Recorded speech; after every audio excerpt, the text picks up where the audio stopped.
All right. First rule of this channel, we do not talk about this channel. Second rule of this channel, this is not legal advice. So, welcome to week 12, how the sausage was made. There's been a lot of Thanksgiving shenanigans going on, but hopefully I can get back on the horse and finish this thing off. So, I kind of almost didn't do a video tonight, but then I was thinking about some of the stuff. Josh Allen was the fantasy MVP of the week with a 40-point game against the Eagles. And that got me to thinking because in one of my leagues, I had Jalen Hurts and I also had Kieran Williams. And that allowed me to get the victory against the team that's basically running it away with the league. And everybody else, had some 40-degree days, had some 40-degree days, but those 70 combined points was able to get me home. And my league manager, or my co-manager, pointed out to me in the game that Jalen Hurts has been coming through for us this year, and this is like the first year I've really ever had an elite quarterback. We actually traded for him really early in the year in an auction league. And the reason why I bring this up is I usually don't spend the capital on elite quarterbacks or elite tight ends. I put a lot of my strategy into going after specific running backs that have that bell cow uh, road, and then certain other wide receivers that have the ability to have or be high volume guys that get large amounts of their target share. That's kind of my strategy to win the league and to get out as many of these guys as I can and keep stuffing them in my back pocket as the draft goes down. So my thought process, and I know a lot of you out there are like, of course, that's what we all want to do, but the guys that I reach for later in the draft may have they may be more of a lottery ticket, but those are the guys that I'm going for. So this year, and I responded back to him that next year, Anthony Richardson is probably going to be on every single one of my teams because unless he's going as the quarterback 3 in your league and he's going in the 4th round of your draft, he's going to be undervalued because he can do the same thing that Josh Allen and Jalen Hurts have done, which is basically give you those elite weeks, 20-point floors with the possibility of having like 30 or 40-point games.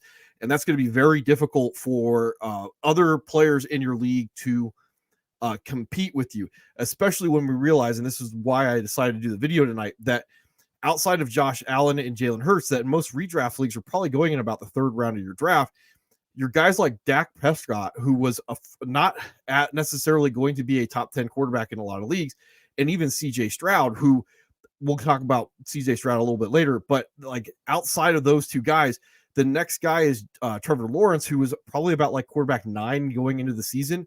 And then Patrick Mahomes was quarterback 3, and he barely got you a top 8 week. Like you can compete against the guy who spent the capital on Patrick Mahomes using other guys in the league, like a Jordan Love or Dak Prescott. Matt Stafford would have got you there this week in a pretty favorable matchup, a predictive matchup. Kyler Murray would have gotten you there this week against a Patrick Mahomes. Sam Howell still got you home. Like when we look at all the other guys that could give you the ability to compete against the quarterback 3 in this league, like most of these guys are basically going undrafted or going later in the draft. And these are more high volume passers, and they're not necessarily the rushers with the rushing floor, rushing upside that we look at. And the other thing is, and I just got done watching a Sunday night game. Lamar Jackson, Justin Herbert, who are basically quarterback, 3 or 4, 4 or 5 in most drafts. They finished the week at 14, 15, and you could have a lot of wide receivers and a lot of running backs that went later in the draft be able to compete with guys that probably were being valued as like 4th or 5th round picks in a lot of leagues. So again, like when we're looking forward towards next year, and that's where we're at, like at this point in a lot of leagues, like you either have the goods to win or you don't.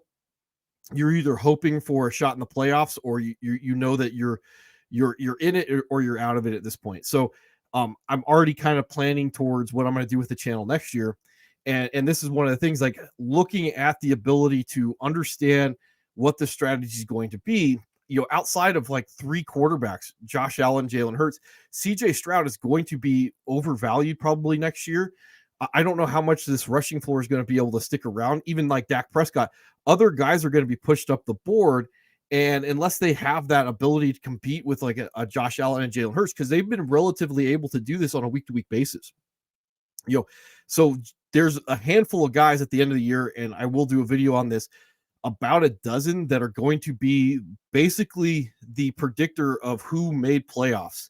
And then there's going to be a handful of guys after that that predict who's going to end up winning the fantasy championship. Those guys are going to be relatively non-predictive.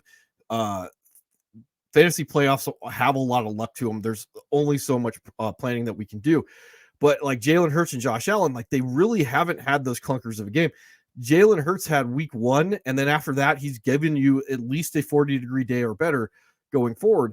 And it's the same thing with Josh Allen. Like after his week 1, he's relatively been able to deliver every single week versus like what you paid for. Maybe week 10 against Denver. And then, and I've been talking about this all year. Patrick Mahomes really hasn't lived up to the hype. And let's see who else. Lamar Jackson really hasn't really lived up to where his capital was being spent, and definitely not Justin Herbert. And there was a sneaky ability for Justin Herbert to potentially be a league winner as the quarterback 5'6", something in that area. But the more that the hype trim got driven up on him, the less that he was going to be able to return on investment, which means that he had a much tougher road to win anything other than to relatively be a disappointment. And that's what he's kind of been so far. So moving on to the other guys, like Kieran Williams came back and put up a monster game. And this is like, again, he didn't get the rushing touchdowns, but being involved with the passing game the way that he was, and then getting the 2 receiving touchdowns. I mean, this is elite level usage. I don't have the snap share on him yet, but like this is just overall elite ability. And this guy was basically not being drafted in any leagues because we were all trying to chase Cam Akers. And then again, how we should be viewing our strategy next year is Christian McCaffrey, a unicorn, this elite level guy. And you have to go up and spend like the number 1 or number 2 pick to be able to get a guy like this. Like outside of that, there's a lot of white noise in your drafts that you probably should be avoiding towards some of these other guys that are out there. So Bijan Robinson, and we're going to look at the stat lines here in a second. Like he finally gets home, finishes at that running back 1 that he was drafted to be. Then and outside of that, like Mike Evans, 2 touchdowns. I did see that he's 150 yards away from having that another one of those 1,000-yard seasons that he has going on. Like Tyreek Hill, again, having a legendary type season, and Rashid Rice a breakout. Zay Flowers should have gone down on his rushing touchdown to finish the game off. He didn't, and the Chargers could have come back to. Well, he would have cost me one of my leagues if the Chargers had kicked the field goal, but they didn't. But anyway, like he shouldn't have scored that rushing touchdown. And again, like 1 rushing touchdown and then not a very good stat line, but another touchdown. So again, sometimes like we have to be able to chase those touchdowns to win leagues. Devonta Smith, Nico Collins pops up. And then from a tight end perspective, like Tyler Higbee, non-predictive 2 touchdowns. Pat Freiermuth back 9 for 11, 120 with the first game after Matt Canada's firing. So Laporta, Gerald Everett, Travis Kelce, Trey McBride, Njoku. So we're just going to go ahead and take a look at the stat lines or the box scores. So first up, Saints Falcons. Pretty much the Falcons took control of the game and then just like rode it out. I was kind of watching the box score of this. I had Alvin Kamara in one league and just wasn't very efficient overall game-wise. Chris Olave, I saw that he went out. I don't have any word on his injury. 7 receptions on 9 targets, 114. Kamara was 15 carries for 69 yards. Derek Carr, 1 pick, 300 yards passing. Taysom Hill, 2 for 55 on 2 targets to go with another 7 for 26. And again, the value of Taysom Hill really comes from his red zone opportunities. And he can get those, relatively easy tight end weeks compared to the rest of the field, but he's going to have those boom weeks. So like, it's just being able to weather those storms. I did also see that Rashid Shaheed may have gone out with an injury. A.T. Perry, a little disappointing. The tea leaf said to roll him out in this game, and he didn't get home when everybody else was. And then Kamara, 4 for 50 on 5 targets to finish things out. And then a Jawan Johnson sighting on 7 targets for 45. And then Atlanta. So Desmond Ridder came back in after, the concussion. Arthur Smith being the great coach that he is, did throw 2 picks, 1 touchdown, 168 yards. Bijan, 16 carries, 91, and then a touchdown. Finally, Tyler Algier did chip in with 10 for 64. And those little things will add up in certain weeks, especially during the playoffs. That 64, the 6.4 points that didn't go to Bijan. that will hurt a little bit, especially with Cordell Patterson doing 8 for 43. So like that's 10 points that didn't go to you if you're the Bijan owner. And then Drake London sliding 7 targets, 5 for 91. So a little bit maybe light at the end of the tunnel if you're some of these Falcons players. Bijan did 6 targets, 3 for 32, and then another touchdown. So again, this is why he was drafted. It only took till week 12 to eventually get there. Kyle Pitts being a massive disappointed, 2 for 2 for 22, and that was about it in that game. Pick 6 if you had the Falcons defense, Jesse Bates, and I think it was like the first or second quarter of the game. Steelers Bengals. This is what we were waiting on, the first game without Matt Canada and no Joe Burrow for the Bengals. Kenny Pickett did look better, 278 passing. Najee 15 for 99 and a touchdown to go with Jalen Warren's 13 for 49. He did have a fumble lost early in the game. Pat Freiermuth 11 for 9 for 120. And then the first play of the game was an in-breaking route to Pat Freiermuth down the seam, something that Matt Canada just wasn't calling. So this was good time stuff if you are have your Steelers toys.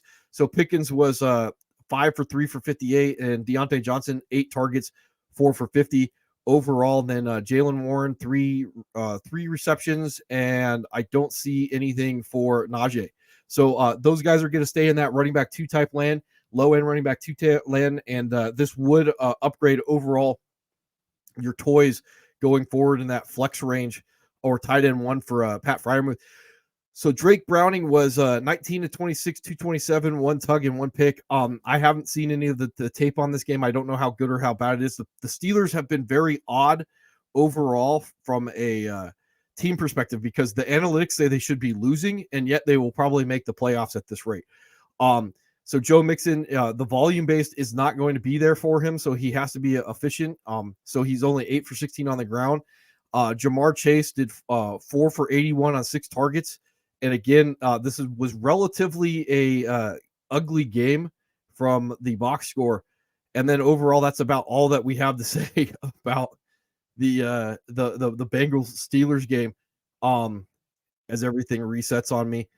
So Packers Lions on Thursday night. So the Packers basically just jumped out to a 23 to 6 lead at halftime, and then put it in cruise control and finished the game off. It was kind of ugly. Jared Goff was 29 44, 332, and 2 touchdowns. Those came late in the game. And this was the problem with Jahmyr Gibbs and David Montgomery. So David Montgomery did 15 for 71, did get a touchdown to go with 1 target, but Jahmyr Gibbs didn't find the end zone. So he did 11 for 54, and then he was also able to do 4 for 19 on 8 total targets. So it was a little bit of a disappointing week for the Gibbs owner, but David Montgomery is still getting home, because the guy who finds the end zone is going to probably be able to have a competitive week. The other guy is going to give you that 40-degree day in the playoff, or sub 40-degree day, depending on how this rolls. So if David Montgomery doesn't get this touchdown, it really is going to hurt his ability to win you that week. Let's see. So, and then the Sun God did 11 targets, 9 for 95. Khalifa Raymond, I don't think that's going to be fantasy viable. Jameson Williams is a guy that I would put as a priority pickup if he's available in your league. He's going to win somebody a week working out of that flex or wide receiver 2, wide receiver 3 range.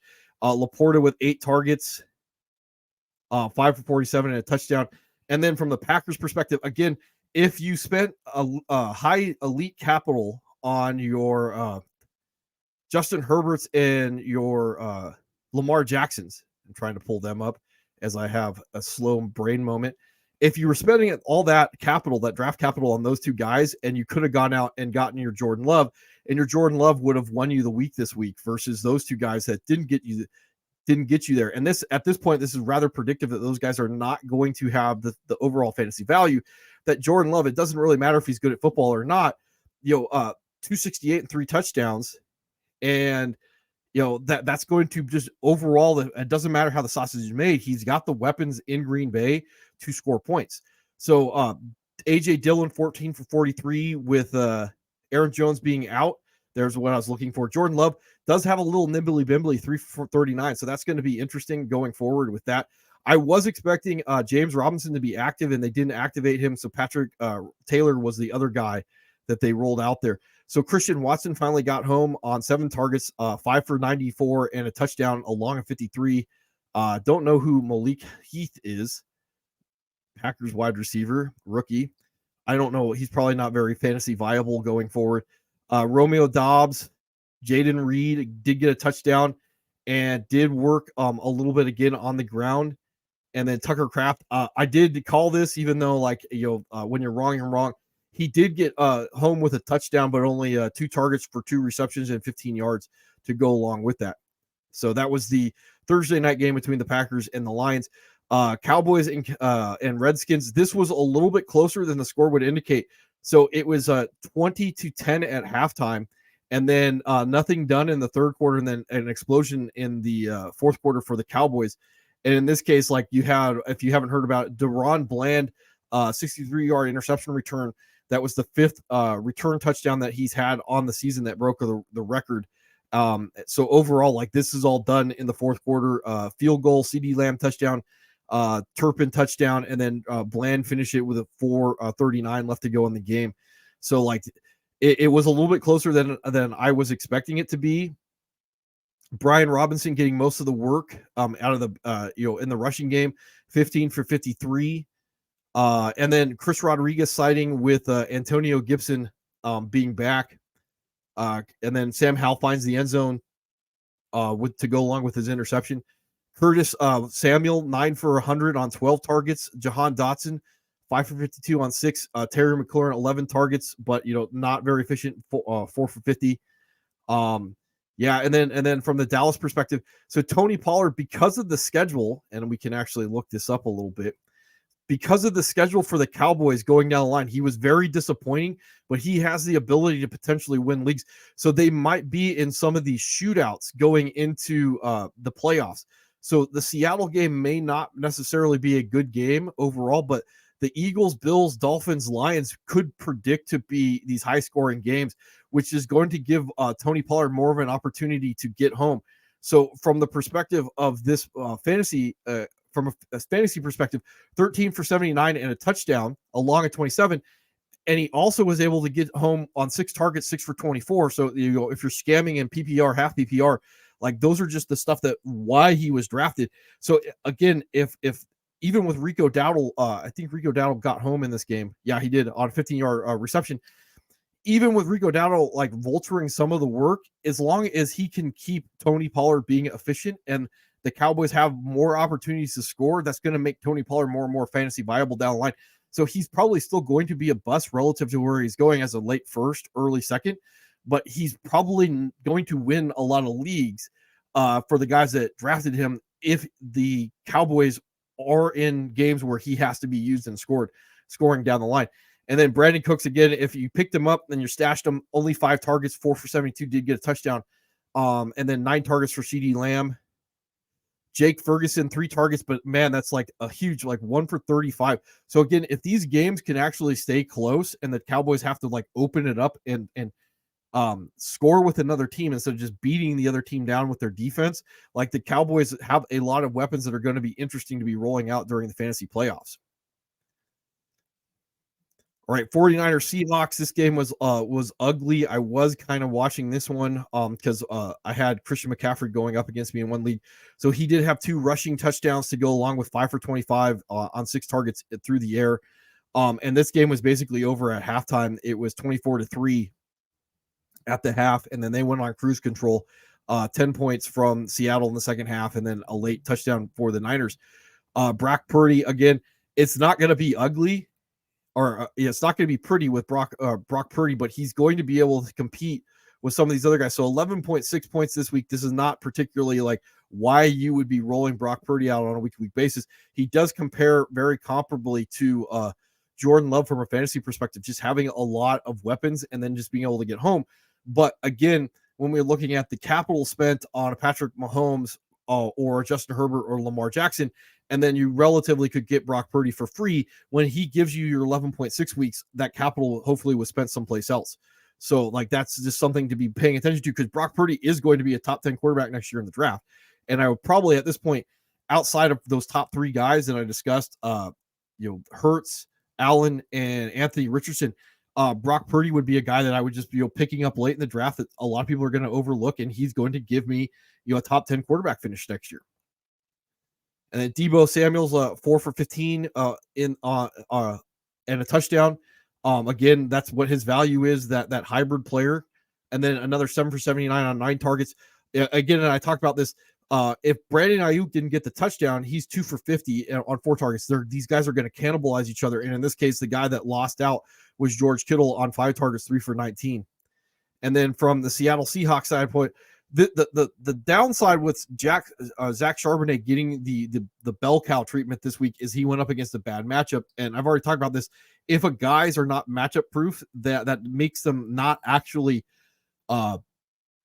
what we think that they are. So if the Seattle is not going to use Zach Charbonnet prominently in the passing game and only 4 for 11 on 4 targets, that overall hurts the backfield. So even when Kenneth Walker comes back, if they're going to be cannibalizing each other and that's predictive, then that overall lowers the value. So that, again, from next year perspective, they are going to have value, but the pathway for them to be able to win a league versus being some solid to low end running back too is going to be more predictive that way.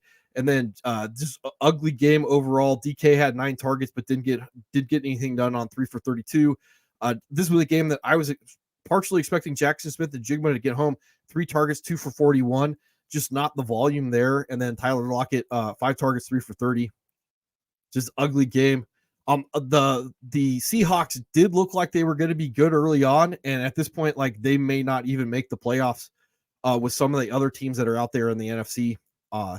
Dolphins, Jets. I have already talked to both of my co-owners. One league I own Garrett Wilson, the other league I own Breece Hall, and we're done. They're just really that bad. The coaches are that bad. This was basically my understanding is they brought in Hackett, the name of the coach. First name eludes me at this point, to basically allow Aaron Rodgers to be the offensive coordinator. So the only guy in the world that can run this offense is Aaron Rodgers. And without him, they're bad. And the head coach came out and said that Breece Hall needs to learn how to just take the grinding yards instead of taking them all to the house. And again, Tim Boyle was not an upgrade from Zach Wilson. And they don't have an offensive line. So they basically, and then what's his face? Alan Lazard was a healthy scratch because he hasn't lived up to expectations. They didn't spend on an offensive line. The only guy that can run this offense is Aaron Rodgers, and then they didn't go out and get a serviceable quarterback to allow their elite defense to be able to win. They're a mess as a franchise, and the coaches are not doing anybody any favors. Tua was 243, 1 touchdown, 2 interceptions. Again, against that elite defense, one of them was returned for a touchdown. Raheem Mostert did get home on 2 touchdowns, 20 for 94 with A-Chain being out. Jeff Wilson did 11 for 56. That surprised me a little bit. They were able to run on these guys, but both of those came late in the game. I was watching this. I was going up against Mostert, and I was like, oh, good. And then the 2 fourth quarter touchdowns killed me in that league. So, and then Jalen Waddle and Tyreek Hill get home, 8 for 114 on 8 targets for Jalen Waddle, and then Tyreek Hill 12 total targets, 9 for 102 and a touchdown. Yeah. And then Jeff Wilson was the only running back to really get involved in the passing game with the 3 for 3 for 117. So again, this kind of worries me. The backfield for the Dolphins worries me going into the playoffs, being able to predict the usage overall with A-Chain coming back. And I just don't know who's going to get the touchdowns, and the touchdowns are going to be the valuable thing going forward. And then for, like I said, with the Jets, I would not trust anything. Garrett Wilson did finally get home with a touchdown on his 10 targets, but they're 7 for 44. They're not very productive downfield targets, the good fantasy types that we like. And then if Breece Hall can't magically create on these short passes, they can't run the ball inside. He won't take the grinding yards that will keep drives alive. And then, they're just checking it down this flat. So outside of PPR scamming, you're just not getting a lot out of it. So he will probably be benched in the league that I have him. And I'll just probably have to go with Ramondre at this point. somebody else who's disappointed me that I had higher hopes for. So already talked about the Saints, Falcons, already talked about Steelers, Bengals, Panthers, Titans, and there probably weren't a lot of fantasy viable players in this. Again, I don't know if we know anything about Bryce Young from a dynasty perspective or a redraft perspective. Chuba Hubbard, 14 for 45 and a touchdown to go along with Miles Sanders doing 15 for 28. In an ugly game that saw the Titans up 17-10 at half or 17-3 at halftime, and then just nothing in the second half. One touchdown late for the Panthers. And Jonathan Mingo, this is a stash. I could see this is predictive. 6 targets, 4 for 60, and what's his face? The ghost of Adam Thielen, 3 for 1 for 2. They really just need to get this going one way or another, at least to benefit Bryce Young instead of just calling plays, these really inefficient plays to Adam Thielen. So I've been warning for a little while to get off your Adam Thielen train and probably be moving over to Jonathan Mingo train if I had to. And then if Chuba Hubbard in your scamming leagues, 5 for 47 on 5 targets, that could be a thing going on. That would keep him in that wide receiver or that running back 2 type discussion going into the playoffs. And I just don't think there's that much more interesting stuff going on with Carolina outside of the possibility of Jonathan Mingo really moving into that target hog type role with that downfield production. And then the Titans, on the other hand, Derrick Henry, 2 first half touchdowns, 18 for 76. Really not a thing in the passing game. Never been that thing. And then because both these teams are bad and the game can just be shortened, this Tyjae Spears went from like a fringe individual start to a guy that I just wouldn't trust anymore in this offense. And there's just not going to be enough passing volume. So unless one of these guys can get home in your wide receiver 2 slash like flex wide receiver 3 role, getting a bomb off of play action, they're just not going to be anything viable in the Tennessee passing game. Let's see. Bucks Colts. So Baker Mayfield fumbled late on a strip sack. That basically salted the game away. Again, 2 touchdowns for him and a little bit on the ground. And this guy's going like well outside of the range. Baker Mayfield, quarterback 16 overall so far on the week. And that would put you up against being able to roll him out against Lamar Jackson and Justin Herbert this week. So again, this is just a guy that has weapons, does not have to particularly be good at football. He just has to cash in the opportunities that he gets. Rachaad White is going to probably finish as a low-end running back 115 carries for 100 yards. A little disappointed I sold my shares for him to get Tony Pollard. Mike Evans, 6 for 70 on 2 touchdowns on 9 targets. He's going to finish probably as a top 10 wide receiver this year, especially because of those touchdowns. I believe that's not right. He's up to like 8 touchdowns. He was on pace for, he finished as wide receiver 1 this week. He was on pace for like 12 touchdowns. I don't think this is correct at this point. So he's probably on pace for like 13 touchdowns at this point after these games. So he's going to have one of the higher returns on investment this year. Chris Godwin this hasn't looked good. Cade Otton, low end tight end type streamer, 4 for 45. The thing that got me in this game is the usage of Rachaad White. Like, I would like to see him having that 4 to 6 targets a game range, and it's going to be very difficult for him to get home every week because he's never going to have the rushing floor type slash ceiling to go along with everything, and they're just not going to be good enough offensively for him to get those red zone carries.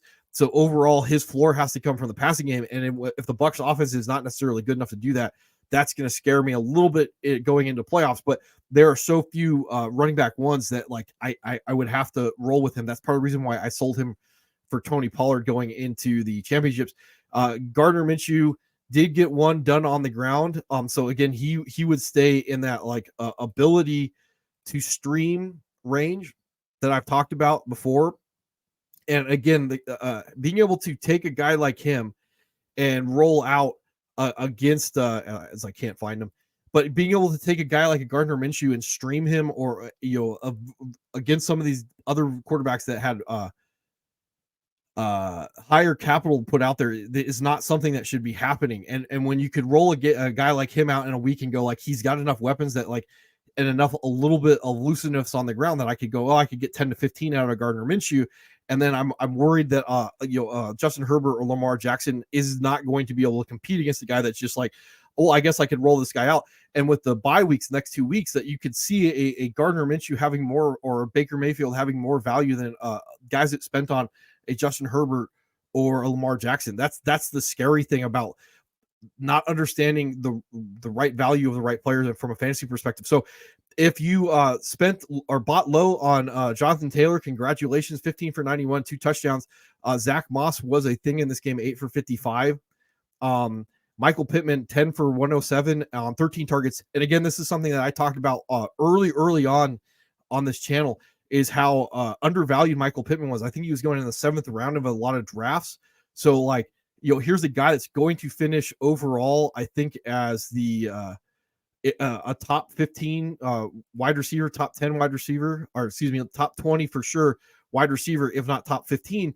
And he's going outside the top 7. And it's really easy to predict some of these things, because it's like, well, is this guy going to get in that like 8 to 10 targets a game range? And it's like, yeah, he is. Well, he's going to have a certain amount of value. And if I could take a guy like that in the 7th round and basically go, well, I got a wide receiver too, like, why would I not do that, as opposed to the same value going and spending on, some of these other guys, earlier in the draft that don't have the ability to reach the ceiling. I'm not drafting Michael Pittman to be a wide receiver 1, even though he may have that pathway.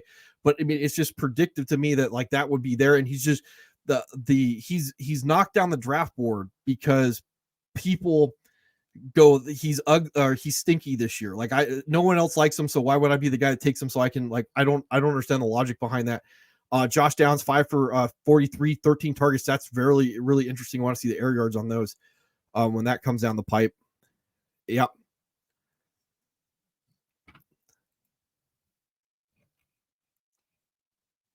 All right, Patriots Giants, ugly game. Don't have a lot to say about this.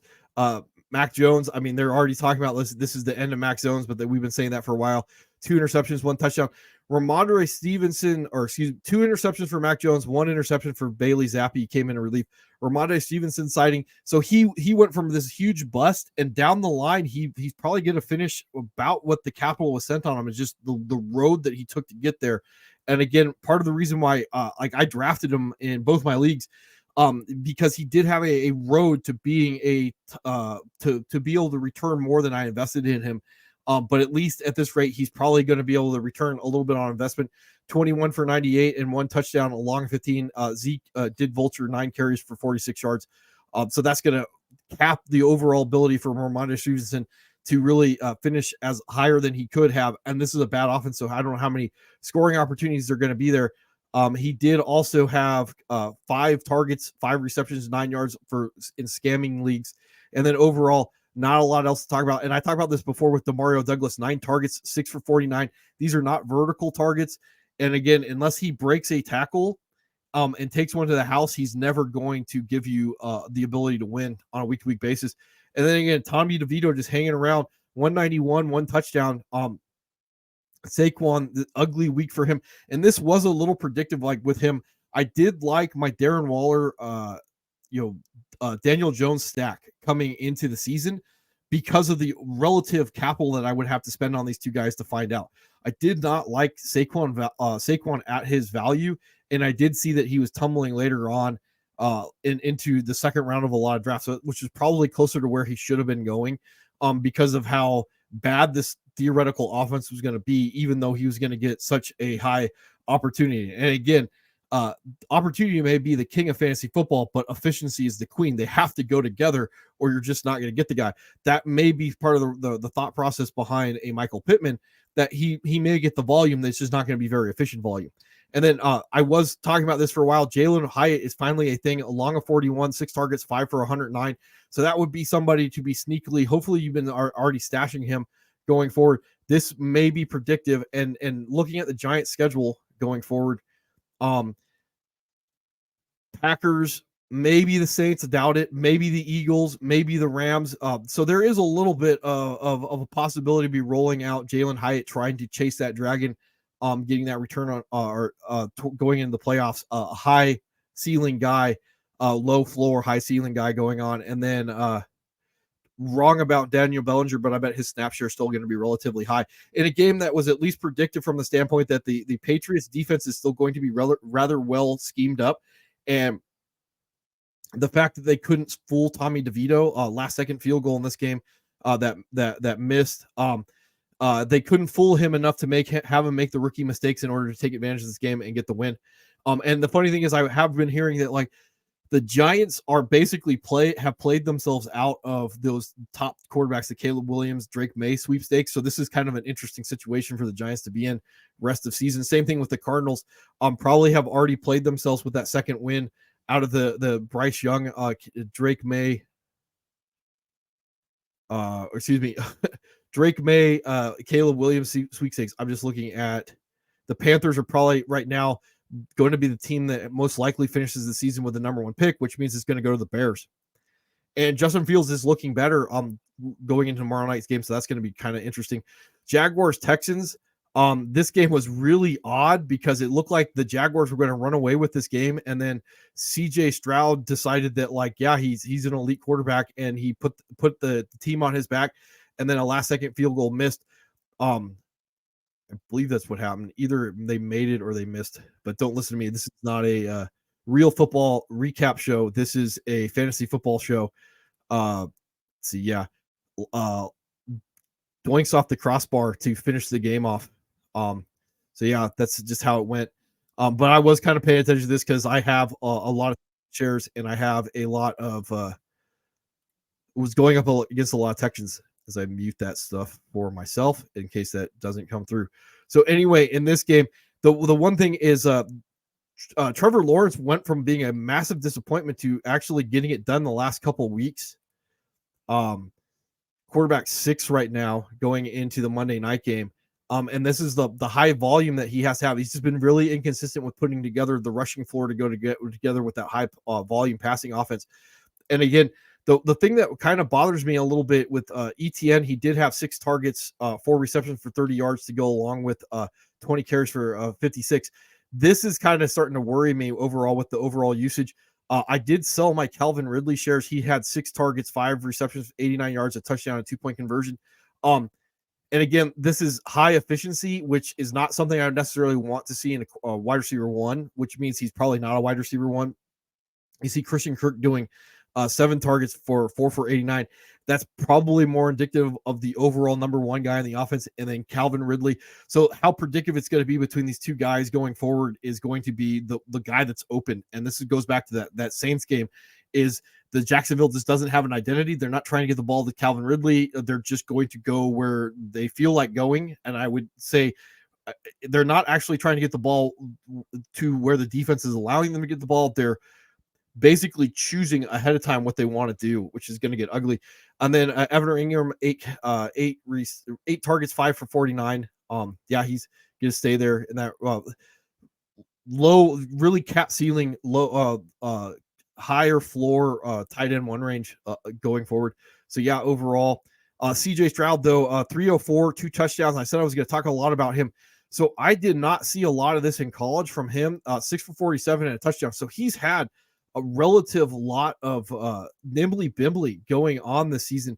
So this is something I talked about him earlier in the season when I said I was not interested in him after the first 4 games of the season. Didn't have that rushing side. And then over these last, 5 weeks, 3 rushing touchdowns. And some of that's not necessarily going to be predictive, but if he can at least get in that 30 yards rushing a game, 4 to 6 carries a game, he's going to have the ability to score some touchdowns, which means he's going to have the ability to outduel most of your non-elite quarterbacks, and then he's going to be able to go up against your elite quarterbacks like your Josh Allen and Jalen Hurts. So this year, that's an interesting thing to me. He's probably going to end up just being my set and forget quarterback in one of my leagues. Devin Singletary, 6 for 18 on the ground with Damon Pierce back, 5 for 14. I did see that basically Devin Singletary controlled this backfield at 80% snaps overall, even though Damon Pierce was still being worked in there. The bigger news with Devin Singletary that's interesting, 7 targets, 6 for 54 out of the backfield. So if that remains a thing, combined with this offense being in that okay to good range, he's going to have be flirting with low end running back one numbers for the rest of the year if he can stave off Dameon Pierce. The problem that I'm curious about is if they get back into that goal line range because they're a good offense. If Dameon Pierce becomes a red zone back, Nico Collins 9 for 7 for 104 and a touchdown to go along with Tank Dell did get home on a touchdown, 8 targets, 5 for 50. So again, I think that's going to be a problem going forward with these guys. Dalton Schultz 1 for 2 on 2 targets. It's probably going to be a little bit difficult to figure out where the football is going to go from a fantasy perspective, which is going to downgrade all these guys. But I would be rolling out all the toys of this offense as I can on a week-to-week basis with the expectation that some of them will burn me. So hopefully, like, they should have been going cheap from a fantasy capital standpoint. So you should be able to roll them out and not have them really hurt your lineup. So Dorian Thompson-Robinson did get knocked out of the game. I don't know what it is or what's going on with that. PJ Walker came in. Dorian Thompson-Robinson, I think, is an upgrade to PJ Walker going forward. Overall, and this score is not right, the Broncos did win this game. Jerome Ford 9 for 65, Kareem Hunt 7 for 22. Dorian Thompson-Robinson is going to be interesting because that rushing floor, 5 for 21, if he can come back, did get a touchdown. David Njoku 9 targets, 6 for 59. And then the interesting thing is Cedric Tillman 4 for 55. So he's going to slowly but surely work more into this. And we talk about like Jalen Hyatt.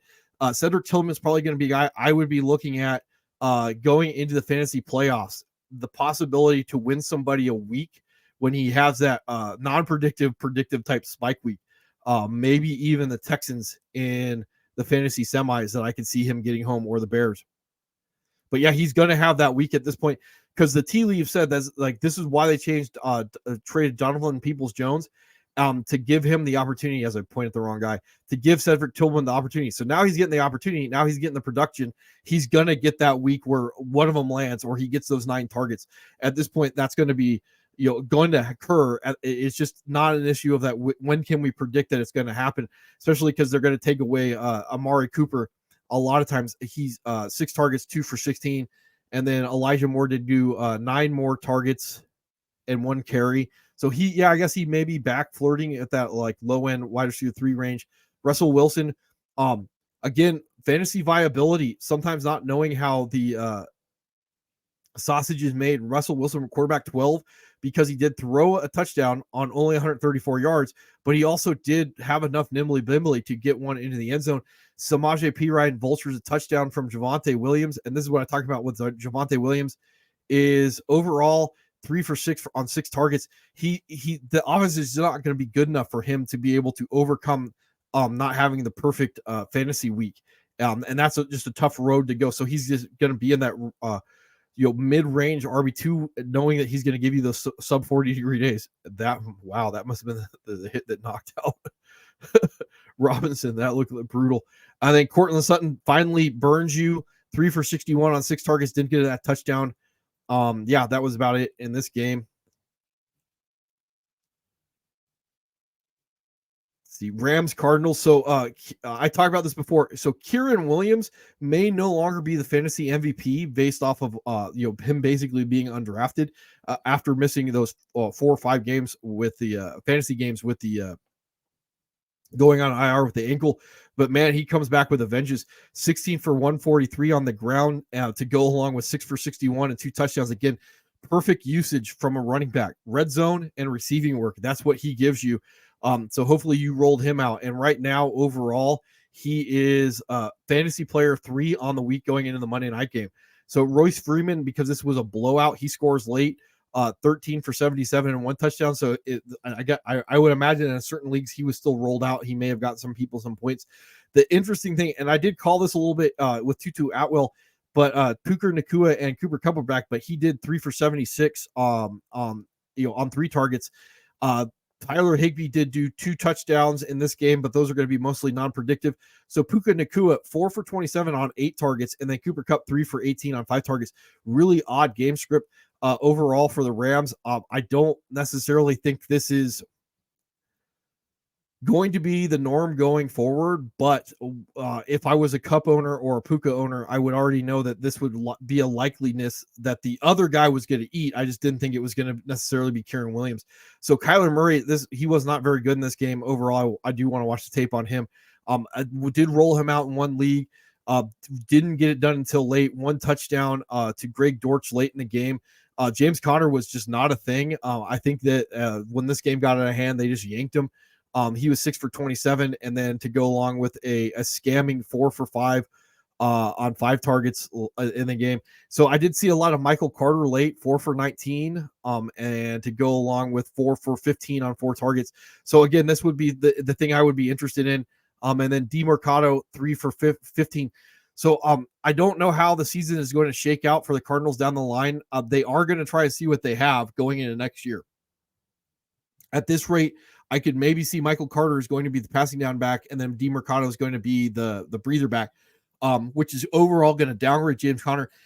And if they're going to turn this into a 3-headed monster, and with Kyler Murray eating into the ability for Conner to score touchdowns, that almost makes James Conner maybe like outside of the running back 2 range rest of the season. So Marquise Brown, again, this was ugly. Most of this came late in garbage time. 12 targets, 6 for 88. Sometimes we don't care how the sausage is made, but again, sometimes we do. Trey McBride, 9 targets, 7 for 60. And again, flirting with being a fantasy unicorn. There's only about like 4 or 5 of those guys this year, which is funny because we were expecting only one, and that was Kelsey. Kelsey hasn't necessarily performed, so I guess there aren't really any fantasy tight or unicorns this year at the tight end position.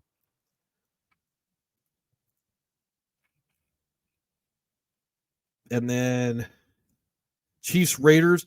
So this was Rashee Rice breakout game. 8 for 107 and a touchdown. 39 yards was mostly yak. He turned it up and scored, broke a tackle. Travis Kelce again, 7 targets, 6 for 91. And like I said, Rashee Rice ceiling may be relatively capped because of Travis Kelce in this offense, but I think there's a possibility Rashee Rice could be a relatively safe floor wide receiver 2 rest of season if this is going forward. So the more interesting thing to me is these 10 targets. Because again, if that's where they're going to go with the football, and I know I can get those, 4 to 6 receptions a game, the rest of the stuff is what wins me my week. And the 4 to 6 receptions are not going to lose me my week overall. So Isaiah Pacheco, 5 for 34 on the through the air, and then 15 for 55, 2 touchdowns. So again, flirting with that high end RB2 just because of the overall usage. So when he has these weeks, he looks like an RB1. I would be advised that he's just not always going to be able to do that. And then Aiden O'Connell, still relatively serviceable. So in this game, I did see that the Raiders jumped out to a 14-0 lead and then were outscored 31-3 to finish the game out. I did roll my Chiefs defenses out there and got burned. There's only 1 sack, no turnovers in this game. Josh Jacobs, 20 carries, 110, 1 touchdown to go along with 4 for 15 on 6 targets. Jacoby Myers, and this was a little surprising to me, 6 for 79, 1 target on 7 targets. He matched the same targets that Javonte Adams had, 5 for 73. And then Michael Mayer, 4 targets, 2 for 27. Probably not going to be a thing next year. Looking at next year. Oh, there's Trey Tucker, 1 target. So again, a little non-predictive on where these are going to go. So a guy like Jalen Hyatt and Cedric Tillman may be more predictive. Trey Tucker probably will get home this year. It's just not going to matter. We're not going to be able to follow an idea of when he's going to get that spike week, that 40-yard touchdown for a touchdown, or a 40-yard week with a touchdown to get home. As opposed to Jameson Williams, to go back to Jameson Williams at this point, 3 targets, 2 for 51. There is going to be the Jameson Williams week where Amon-Ra doesn't get home and Sam Laporta doesn't get home, and he finishes with like that monster, like the Christian Watson type week, 5 for 94 and a touchdown. So that is going to happen with Jameson Williams. So again, this would be not just the time that I would be picking up Jameson Williams if he's available in my league, but it would be the time that I would start rolling him out. And I'm on the lower levels of my lineup, expecting that he's going to eventually get me home one of these weeks. And then Bills Eagles, this was an absolute barn burner. So the Bills look like they were going to run away with this game 17-17 at halftime. And then the Eagles dropped 17 in the fourth quarter. The picture here is this maybe horse collar penalty that wasn't called. Stop having trying to get the refs to bail you out for letting the other team win. Both these guys are still turnover machines. Josh Allen with an interception, and then Jalen Hurts with an interception and a fumble. But overall, like, this is why you pay the premium capital on elite quarterbacks. Combined touchdowns, 4 apiece. Josh Allen had 2 throwing touchdowns to go with 339, and then another 81 yards and 2 touchdowns. Jalen Hurts only 200 yards passing, 3 touchdowns through the air to match 14 for 65 and 2 touchdowns. Sealed it with a 12-yard touchdown run late, which basically took me from oh my God, I don't know if I'm going to win this week to yeah, I got this thing going away. And then again, James Cook overall, like 6 for 57 on the ground, 7 targets to go along with 16 for 43. So again, he's just a guy going in the playoffs. If he's your RB2, he's your RB2. No, he could burn you. Otherwise, like, he does potentially have some of the traits that we look for when it comes to usage in fantasy. Latavius Murray. No, I did see a lot of Ty Johnson getting mixed in the game late, so that's kind of something to be a little concerned with. Dalton Kincaid, 6 targets, 5 for 38. I think this was mostly in the first half that he got this. Gabe Davis week 6 for 105, 1 touchdown. And again, if I was a Gabe Davis owner, like, I would just be having kept them in my lineup, knowing that this week was going to eventually come. I paid the draft capital. Hopefully I develop my lineup with him in that flex wide receiver 2 slot that I know he's going to burn me on a lot of weeks, but because of the capital that I spent on him, more than likely going in that like 7th, 8th round again versus Michael Pittman, that I know this year I'm going to get home on him. And then Stephon Diggs, 11 targets, 6 for 74 and a touchdown. So on the Eagles side, DeAndre Swift, 14 for 80, did only have 1 reception on 1 target. Kenneth Gainwell, Boston Scott still vulturing a little bit of work.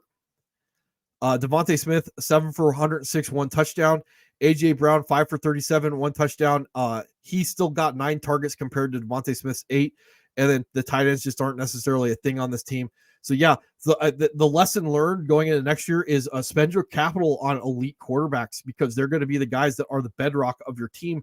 And likely everybody that has your Josh Allens and your Jalen Hurts is going to make the playoffs. And again, in order for me to make my money, I have to be able to, number one, win enough games to make my playoffs, and giving me that 20 to 30 point week is going to give me the base that I need to do that. So that's just something to think about going forward. And then finally, the Ravens Chargers. This was kind of an ugly game.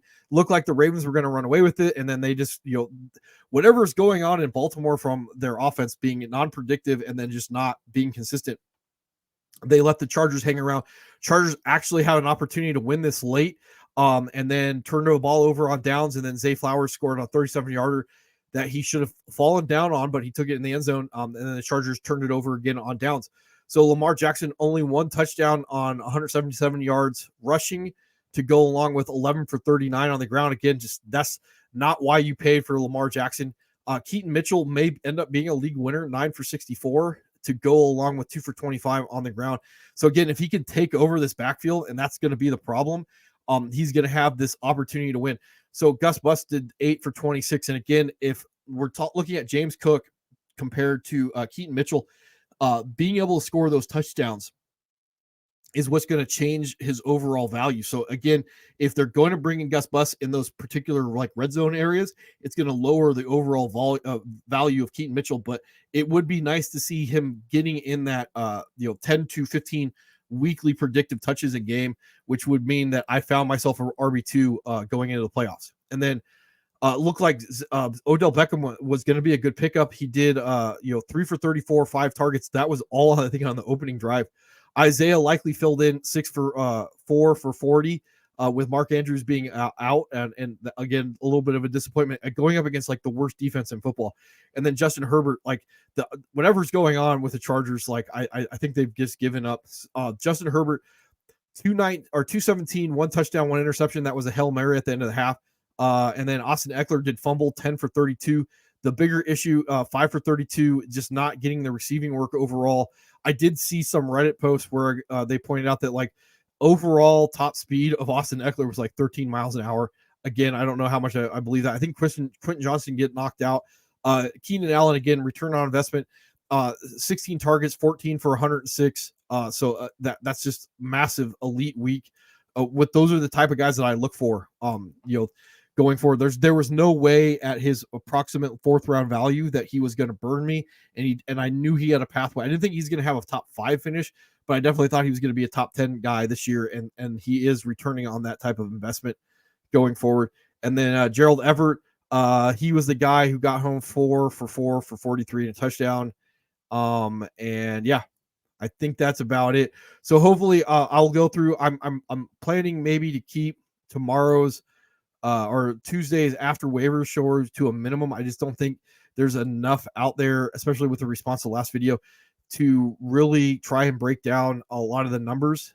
So I'm only going to be looking for the major changes relative to lineups and potentially waivers going forward. So I'm kind of hoping that the show will be about 30 minutes long, and then I'll be on top of the Chasing the Dragon video tomorrow, about 10 minutes long.